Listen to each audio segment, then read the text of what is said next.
Sur le port du Havre, des containers par million.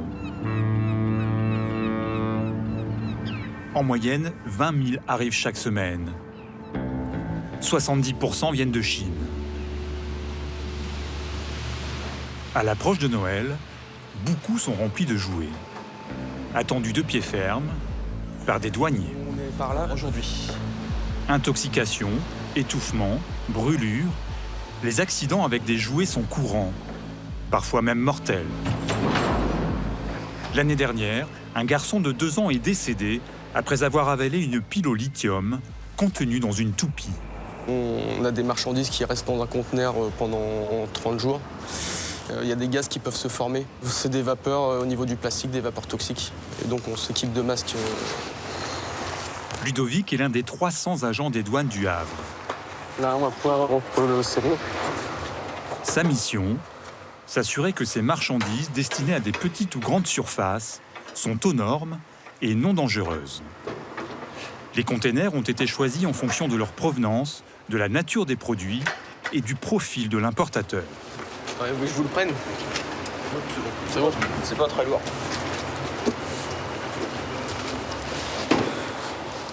Ludovic et 2 autres agents vont d'abord vérifier l'emballage même du jouet, qui doit comporter des marquages obligatoires. Une sorte de passeport pour entrer en Europe. On a les mentions sur les piles. On a bien la référence du produit qui est reprise. On a le marquage CE. Ce logo, obligatoire sur les jouets, certifie la conformité aux règles de sécurité européennes. Charge aux douaniers de vérifier que ces règles sont effectivement respectées. Alors, ok. Ce sont des petits tigres en plastique. Ah, là, je vais prélever. Le porte-clés vient de rompre. Alors, une simple pression à la main a suffi à rompre. Et regardez, on a accès à une partie qui peut blesser peut-être un enfant. Donc, je vais ouvrir un autre et je vais voir si ça fait la même chose. Effectivement, il y a l'avertissement que c'est interdit pour les moins de 3 ans. Donc, a priori, les moins de 3 ans ne sont pas censés jouer avec.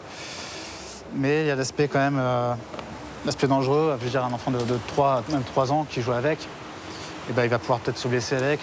Je préfère m'en assurer. En fait. La marchandise peut être retenue entre 3 et 4 semaines. Le temps d'effectuer des vérifications. L'importateur n'a d'autre choix que d'attendre. Ces agents ne décident pas seuls de la retenue. Je pense qu'ils vont vouloir des photos. Ouais. Une division des douanes, le service d'analyse de risque et de ciblage, doit donner son feu vert depuis Paris.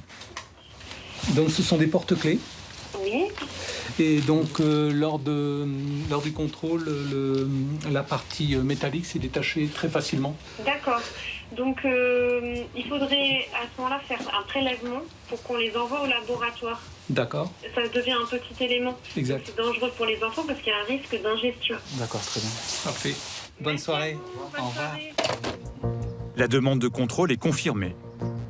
Pour évaluer la dangerosité d'un produit, les douanes l'envoient dans un laboratoire comme celui-ci, spécialisé dans les jouets. Olivier, ingénieur, 13 ans de service, et Fabien, technicien, font subir un traitement de choc aux peluches et autres jeux pour enfants. Chaque année, 700 objets, dont le porte-clés tigre qui vient d'arriver au labo, passent entre les mains de ces experts en supplice, en tout genre. Comme cette panthère qui a été prélevée, selon le jargon douanier, pour tester sa solidité. On va tirer sur cette couture-ci. On a déjà eu le cas, comme celui-ci, où on a eu une rupture de la couture. Cet objet date de cette année, et en fait on a eu une rupture de la couture, donc une accessibilité à la bourre. Si un enfant avale de la bourre, il risque de s'étouffer en fait. Tout simplement, ni plus ni moins que de s'étouffer. Mais aussi à l'intérieur, on peut retrouver d'autres objets, dans d'autres types de peluches, comme les queeners ou les grelots. Et ça aussi, c'est des petits éléments que les enfants peuvent ingérer et s'étouffer avec. Donc là, on va appliquer une traction de 70 newtons, qui équivaut à 7 kg. Ça correspond à quoi, 7 kilos? À la force qu'un enfant pourrait exercer sur sa peluche pour tirer sur lui-même sur sa couture. Donc là, je lance la manip.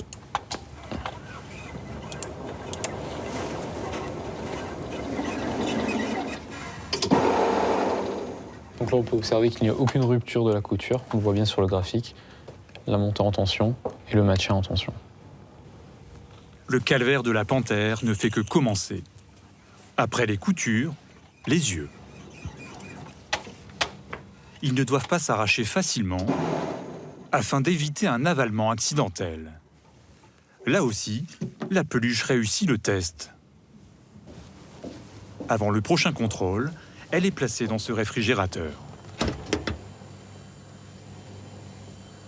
Donc là, c'est l'étape de conditionnement. Alors là, elle va y rester 7 heures. Pendant ce temps, Fabien s'affaire dans l'atelier chute et choc du laboratoire.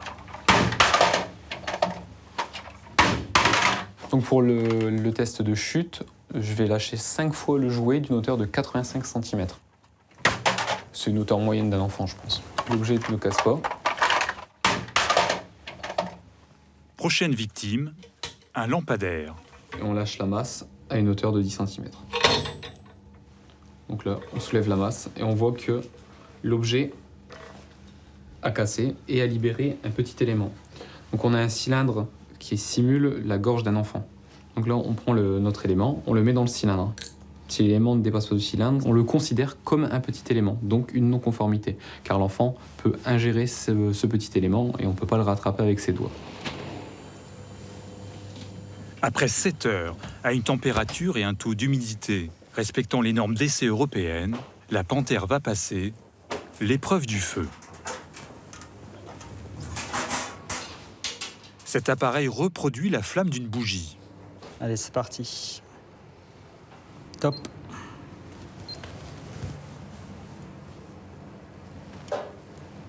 Pas d'inflammation. Depuis une dizaine d'années, ce type d'accident avec des peluches est de plus en plus rare. En général, elles sont ignifugées ou en tout cas fabriquées avec des matériaux qui ne brûlent pas du tout. Maintenant, elle va passer au poste de découpe pour analyser tous les matériaux d'un point de vue chimique.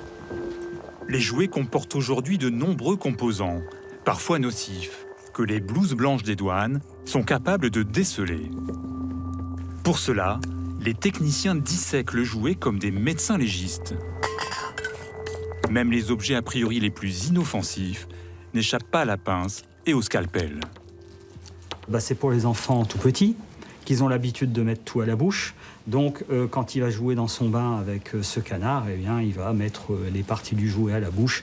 Et donc, le risque, c'est bien sûr la contamination de l'enfant par des substances chimiques qui vont passer du jouet à sa salive. Rien qu'en le mettant à la bouche, ça peut suffire. Rien qu'en le mettant à la bouche, oui, ça suffit.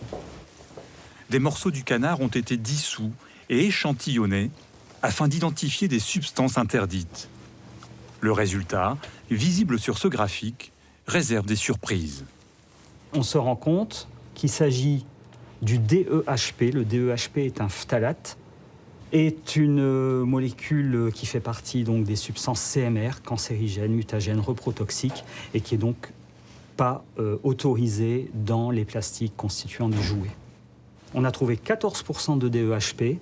La réglementation limite à 0,1% la teneur en DEHP. Vous voyez, donc on est là 140 fois supérieur à la limite réglementaire.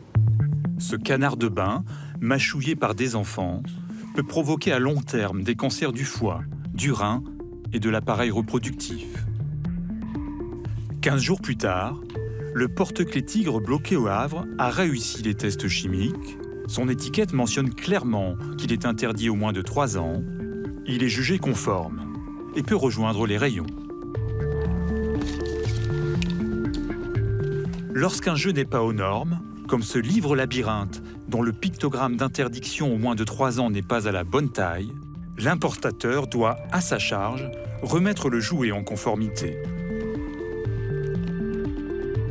Mais si l'objet est non conforme et dangereux, une seule issue, la destruction.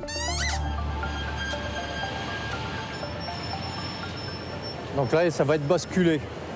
Dans cette entreprise de recyclage du Havre, la dernière heure a sonné pour un autre jouet.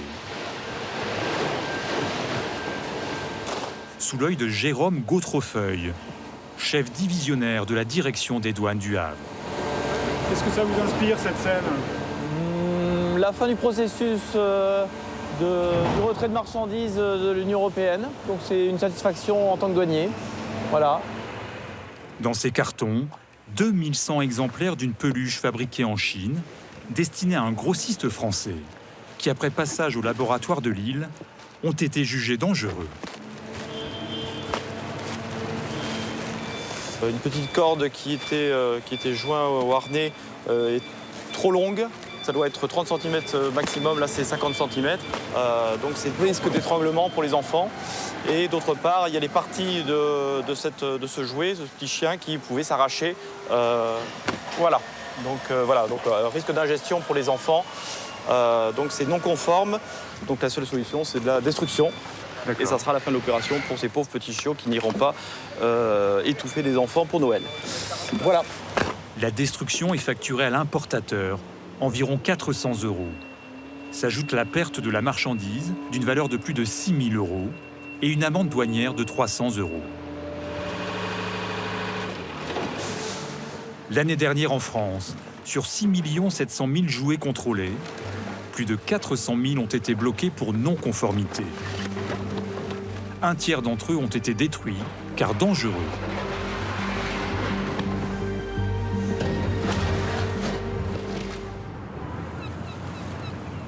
À l'approche de Noël, en plus des jouets, les douaniers ciblent les produits tendances, qui arrivent par containers entiers au Havre. Une stratégie pour faire face à un fléau en plein développement, les imitations. Benoît, inspecteur des douanes, est spécialisé dans l'industrie du jeu et du loisir.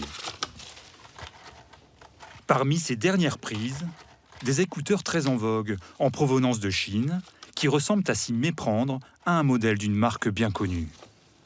Ici, le petit bouton, en fait, il n'est pas si arrondi que ça. Vous voyez, ça se joue à pas grand-chose. Mais c'est pour dire que c'est pas la même chose, mais que ça ressemble bougrement tout de même, quoi. La différence se fait aussi sur les prix. 40 € pour ces écouteurs contrefaits, contre 179 pour les originaux. Ces manettes de jeu imitées sont, elles, vendues moitié moins cher que le produit authentique. Des prix imbattables qui ne sont pas sans conséquences. Il faut savoir aussi que souvent ces contrefaçons sont fabriquées à moindre coût et que tout ce qui embarque des batteries risque de ne pas fonctionner correctement, voire même d'être dangereux. Les batteries de mauvaise qualité ont tendance à ne pas se couper une fois la charge complète et derrière, elles continuent à charger. Ce qui entraîne une accumulation, et derrière, la marchandise peut prendre feu. Donc ces produits ne seront pas sous le sapin à Noël? Alors là, les produits ne seront pas sous le sapin à Noël. Et même si vous les avez, je vous déconseille de les mettre en charge. Au total, 580 manettes de jeu et 2000 écouteurs ont été saisis et détruits. Ce qui représente pour la société qui les a importés une perte de plus de 100 000 €. Pour les douanes, la difficulté est que ces produits contrefaits sont de plus en plus souvent achetés par des particuliers en direct sur Internet. Certaines plateformes de e-commerce se sont spécialisées dans la vente de produits imitant des marques connues à des prix très bas.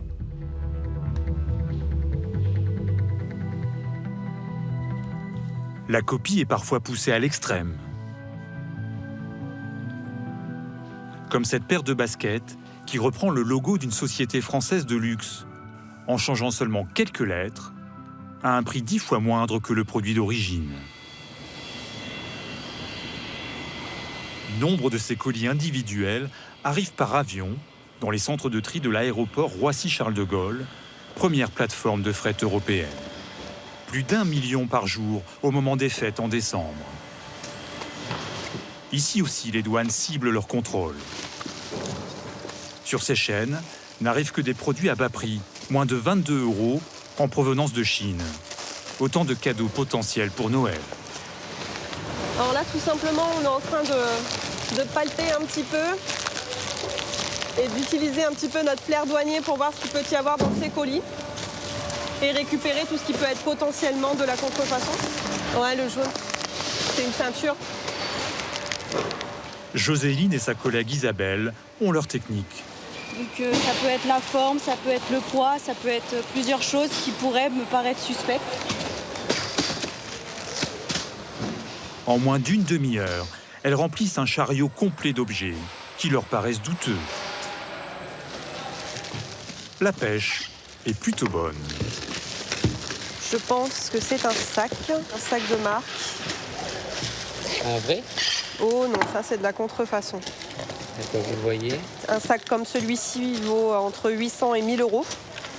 Donc là, il a été émis à 8 euros. Provenance Chine. Selon une étude de l'Union des fabricants, plus d'un Français sur 3 achète consciemment des faux, sans penser qu'il court peut-être un danger. Comme avec cette paire de baskets contrefaites, achetée 10 euros. Ça peut être un grand risque pour lui au niveau dermatologique, ça peut être un risque pour la peau, des problèmes cutanés ou autres. Donc ce n'est pas du tout quelque chose qu'il faut mettre sur soi et espérer qu'il ne se passe rien derrière, quoi. Cette paire de baskets sera directement détruite dans les jours qui viennent. Le client ne sera ni informé, ni poursuivi. Face à l'explosion du e-commerce, combien d'imitations échappent aux douanes? Ont-elles les moyens de faire face? Le chef de cette plateforme de contrôle reconnaît la complexité de la tâche. C'est pas difficile de trouver parce qu'effectivement, il y a beaucoup de choses. Tout l'enjeu, c'est d'être suffisamment nombreux pour contrôler au mieux l'ensemble de ces paquets. On ne peut pas tout contrôler, mais on essaye d'en contrôler un certain nombre et de saisir au maximum de ce qu'on peut faire à l'heure actuelle. Sur l'année 2018, à Roissy, un peu plus d'1 million d'articles contrefaits ont été saisis. L'équivalent du nombre de colis qui arrivent ici en une seule journée.